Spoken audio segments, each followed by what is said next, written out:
ಕಾಶಿ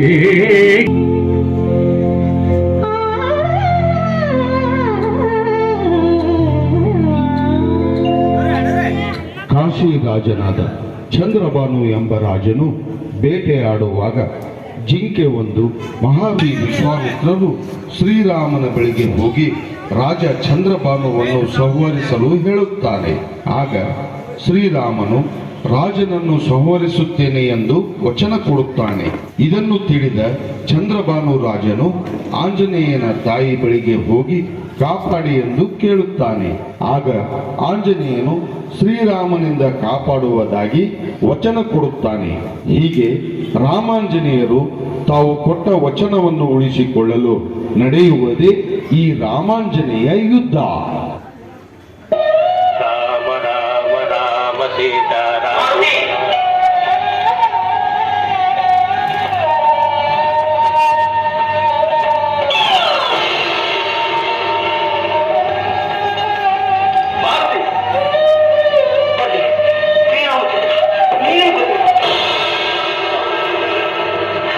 ಪ್ರಭು ಬ್ರಹ್ಮಾದಿ ಬೃಂದಾರಕರು ಭಕ್ತಿ ಭಾವದಿಂ ಪೂಜಿಸುವ ಪರಮ ಪಾದ ಪತಿಯ ಶಾಪದಿಂ ಪಾಷಾಣವಾಗಿದ್ದ ಹಲ್ಯೆಯನ್ನು ಉದ್ಧರಿಸಿದ ಪುನೀತ ಪಾದ.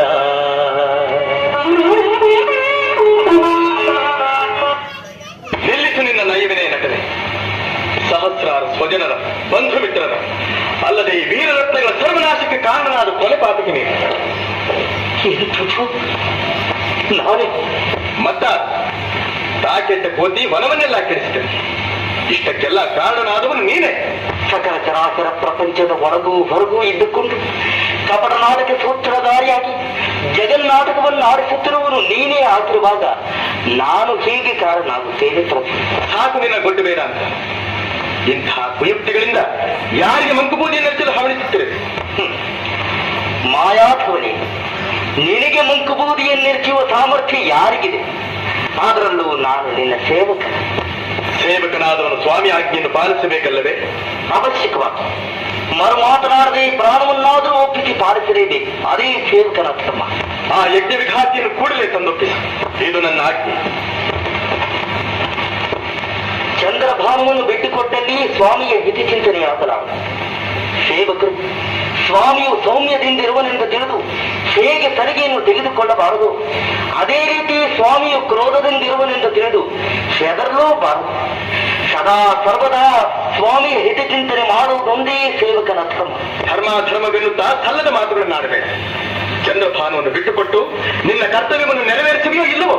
ಶರಣಾಗತ ವತ್ಸಲನಾದ ನೀನೇ ನನ್ನ ಗುರು, ದೈವ, ಸ್ವಾಮಿ, ತಂದೆಯ ಸ್ವಭಾವಗಳೇ ಅಲ್ಲವೇ ಮಕ್ಕಳಿಗೆ ಆದರ್ಶ. ನಾನು ಈಗ ಚಂದ್ರಭಾನುವನ್ನು ಬಿಟ್ಟುಕೊಟ್ಟಲ್ಲಿ ಮರುಕ್ಷಣದಿಂದ ನೀನು ನನ್ನ ಮುಖವನ್ನಾದರೂ ನೋಡಿದ್ಯಾ? ಅದು ಅಲ್ಲದೆ ರಾಮ ಬಂಟನೊಬ್ಬನು ನುಡಿದಂತೆ ನಡೆಯಲಿಲ್ಲವೆಂಬ ಅಪಖ್ಯಾತಿಯನ್ನು ನನ್ನ ಶ್ರೀರಾಮಚಂದ್ರನ ಮೇಲೆ ಬರುವುದನ್ನು ನಾನು ಕೇಳಿ ಸಹಿಸಲಾರೆ. ರಾಮಚಂದ್ರ, ಆಗ್ರಹಾನುಗ್ರಹ ಸಮರ್ಥನೆ ಕರುಣ ಅದಕ್ಕೆ ವಚನ ಪಾಲನೆಗಿಂತ ಭಕ್ತಾನುಗ್ರಹಕ್ಕೆ ಪ್ರಾಧಾನ್ಯತೆ ಇತ್ತು.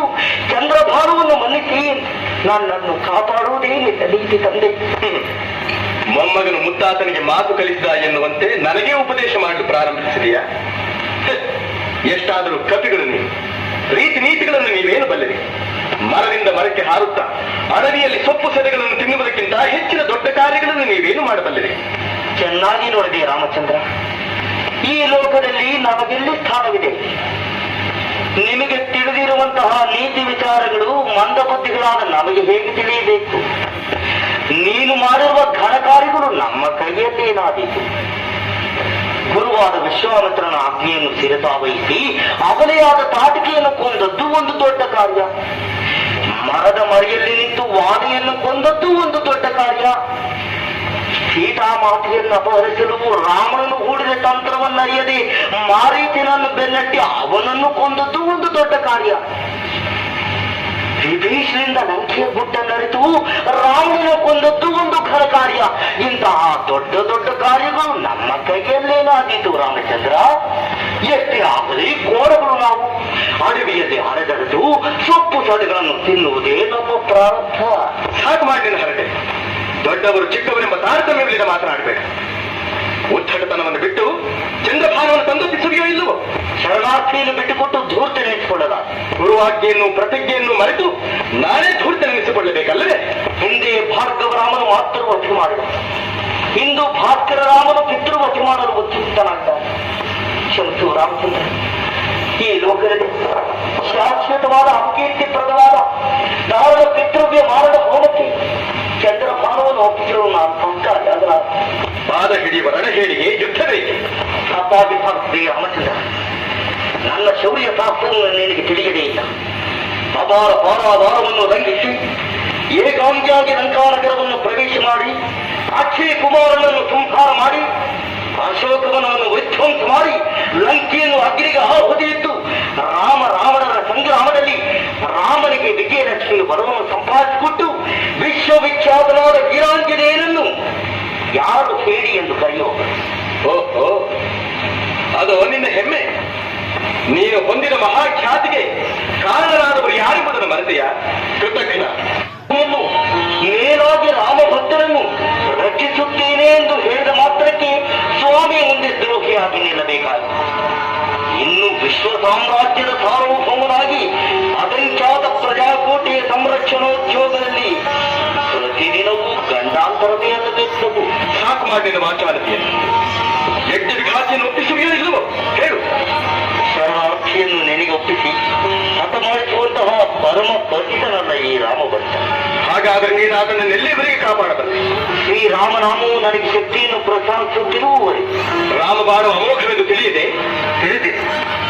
ರಾಮಬಾಣವು ಅಮೋಘ, ಆದರೆ ರಾಮನಾಮವು ಅತಿ.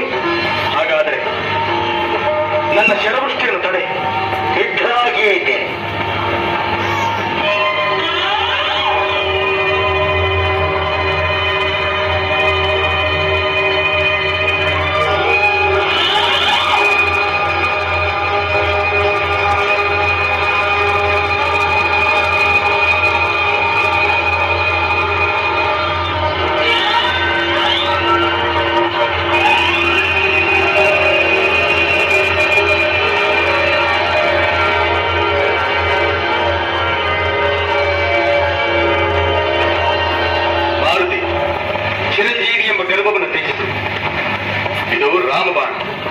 ಸಮಸ್ತ ದೇವತೆಗಳ ದಿವ್ಯಶಕ್ತಿ, ಸಮಸ್ತ ಮಹಾಮುನಿಗಳ ತಪಶಕ್ತಿ, ಸಮಸ್ತ ಪತಿವ್ರತೆಯರ ಪಾತಿವ್ರತ್ಯ ಶಕ್ತಿ ಅಲ್ಲದೆ ಸಕಲ ಅವತಾರಗಳ ಅದ್ಭುತ ಶಕ್ತಿ ಈ ಮಹಾಸ್ತ್ರದಲ್ಲಿ ಅಂತರ್ಗತವಾಗಿದೆ. ವಂಶೋದ್ಭವನಾಗಿ ನ್ಯಾಯದ ಪಕ್ಷವನ್ನು ಬಿಡದೆ ಸತ್ಯ ಪಥದೊಳ್ತಾಗಿ ನಿಷ್ಕಳಂಕ ಭಾವದಿ ಏಕಪತ್ನಿ ವ್ರತಾಧೀನನಾಗಿದ್ದುಡೆ ದಕ್ಷತೆಯ ತೋರಿ ಧರ್ಮ ರಕ್ಷಣೆಯ ಕಾರ್ಯದೊಳ್ ನಿಷ್ಕಾಮದಿ ಮುನಿ ಜನರನ್ನು ಪೂಜಿಸಿದ್ದುಡೆ ನಿಶ್ಚಲ ಗುರುಭಕ್ತಿ ಎನ್ನ ಮನದೊಳಗಿದ್ದುಡೆ ನಿಶ್ಚಯವು ಜಯವು ಎನಗೆ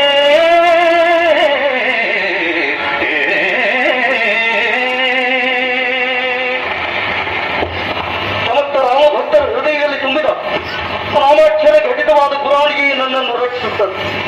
ಬಿಡು ರಾಮ, ಬಿಡು ನಿನ್ನ ಅಕ್ರಮವನ್ನು.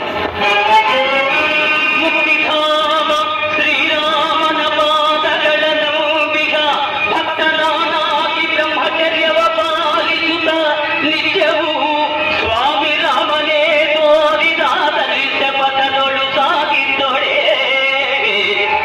ಆತ ರಕ್ಷಣೆ ಮಾತೃವಾಕ್ಯಪಾನೆ ಕರ್ತವ್ಯವೆಂದು ರಾಮನೇ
ಕಾಪಾಡು. ನನ್ನನ್ನು, ನಿಮ್ಮನ್ನು, ಈ ಸಕಲ ಚರಾಚರ ವಸ್ತುಗಳನ್ನು ಕಾಪಾಡುವುದು ಆ ರಾಮನಾಮ ಒಂದೇ. ರಾಮ ರಾಮ ರಾಮ ರಾಜ ರಾಮ ರಾಮ ರಾಮ ರಾಮ ರಾಮ ರಾಮ ರಾಜ ರಾಮ ರಾಮ ರಾಮ ರಾಮ ರಾಜ ರಾಮ ರಾಮ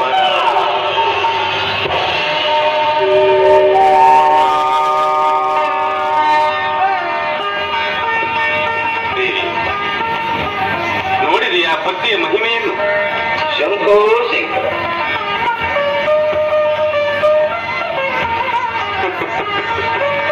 ಉಮ್ಮ, ಇದರಲ್ಲಿ ನಾರದನ ತಪ್ಪೇನೂ ಇಲ್ಲ. ಆತನು ಕೇವಲ ನಿಮಿತ್ತ ಮಾತ್ರ. ಭಕ್ತಿಯ ಮಹಿಮೆಯನ್ನು ಲೋಕವಿಹಿತವನ್ನಾಗಿ ಮಾಡಬೇಕೆಂದು ದೈವ ಸಂಕಲ್ಪ. ಆದ್ದರಿಂದ ಈ ಘಟನೆ ನಡೆಯಿತು. ಸಕಲ ಸೃಷ್ಟಿಯು ಶಕ್ತಿಯ ಅಧೀನ, ಶಕ್ತಿಯು ದೈವಾಧೀನ, ದೈವವು ಭಕ್ತಿಯ ಅಧೀನ.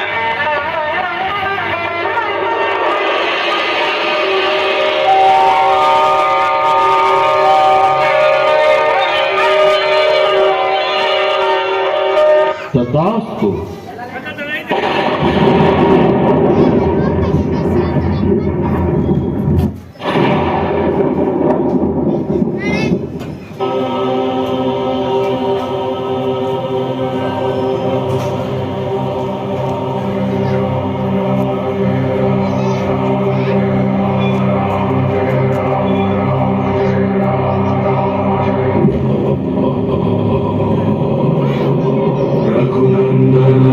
रघुनंदन रघुवर सेवन रघुपति शायन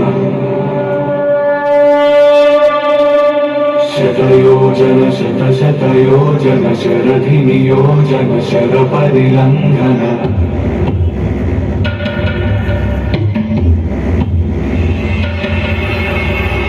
रघुनंदन रघुनंदन रघुवर सेवन रघुपति शायन शतयोजन शत शतयोजन शरधि नियोजन शर परिलंघन